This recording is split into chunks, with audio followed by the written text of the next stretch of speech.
wasiondoke kwenye maisha yako kabla hawajatimiza kile ambacho wamefanyaje, wamekiletwa kwako. Sawa? Hiyo ni namba ngapi? Namba 2. Namba 3, tembea kwenye unyenyekevu. Unyenyekevu. Walk in humility. Tembea kwenye unyenyekevu. Unyenyekevu. Of course mbadala wa unyenyekevu ni kiburi. Kwa sababu Biblia kwenye kitabu cha Yakobo 4:6 anasema Mungu wapinga wenye kiburi lakini wapa neema wanyenyekevu.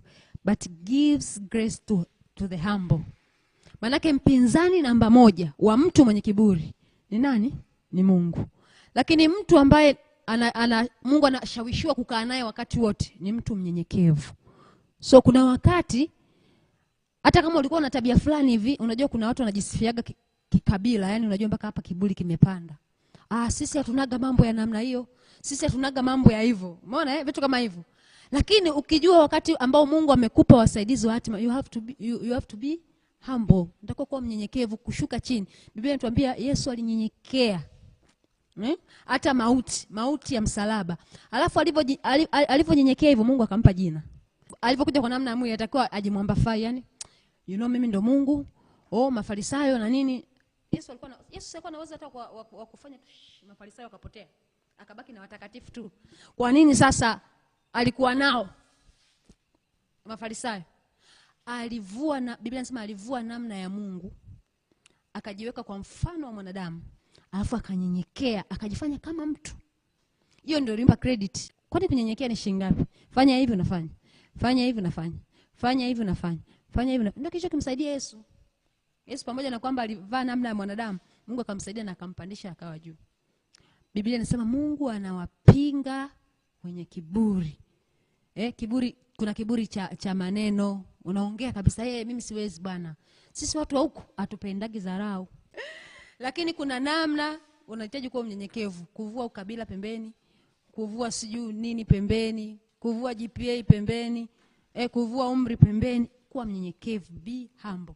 Alafu vile vitu ambavyo Mungu alikuwa anataka viletwe kwenye maisha yako na watu vinakuja. Hiyo ni namna nyingine ya kuwavutia wasaidizi wa hatima.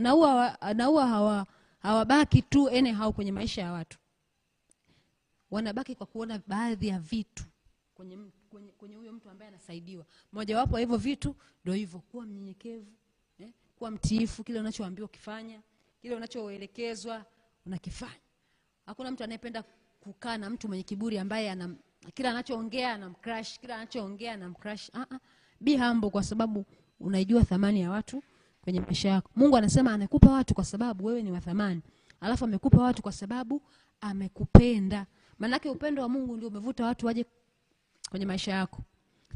Thamani ya Mungu aliyoiweka ndani yako ndio imefanya Mungu atoe watu waje kwenye maisha yako. Manake usingekuwa thamani, Mungu asingevuta watu waje kwenye maisha yako. Kwa hiyo atakapokuja kwenye maisha yako, pamoja na kwamba utahitaji hekima ya kuishi nao, lakini pia unahitaji kuwa mnyenyekevu unapokuwa na hao watu. Yesu wakati anazungumza na Mafarisayo kule kanisani akiwa na umri wa miaka 12, wakati wazazi wake wamemfuata, wamemtafuta wakamkosa, wakamkuta kanisani anazungumza na wale Mafarisayo na walimu.